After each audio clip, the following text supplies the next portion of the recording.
भाई मेरा नाम फरीदा है ते दो मेरी बेटियां एक बेटा है ते घर वाला मेरा मजदूरी करता है। जिहदी अख विच ना रसौली सी ते सानू नहीं सी पता चलिया जो असीं चैकअप करवाया ते और कैंसर वाली रसौली सी।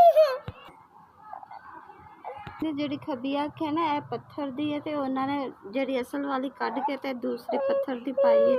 2 कीमो लग गई ते एक इनू होर लगनी है। कोशिश की है कि पैसे पूसे इकट्ठे करके असीं इन्हूं हॉस्पिटल लैके जाइए। हॉस्पिटल जाइदा ते किराया ही नहीं हुंदा है ते फिर बड़ी कोशिश करके ते फिर कोई 5-7 हज़ार रुपया होए ते फिर असीं हॉस्पिटल लैके जाना। 3 तरीक नूं असीं जाना। महंगाई दा दौर है, मंगिया कोई भी नहीं देंदा। हर बंदे दी जरूरत है, फिर अपनी जरूरतां वास्ते करना पैंदा है। मेरा मजदूरी करदा ते मैं भी किसी दे घर दा कम्म वगैरह करके फिर असीं घर दा गुजारा करीदा।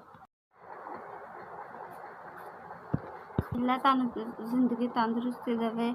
तुसीं 5,000 रुपया घलाया, मैं अपनी धी दी इलाज करवा लांगी, कीमो लवा लवांगी। किराया 5,000 रुपया तुसीं मैनूं घलाया।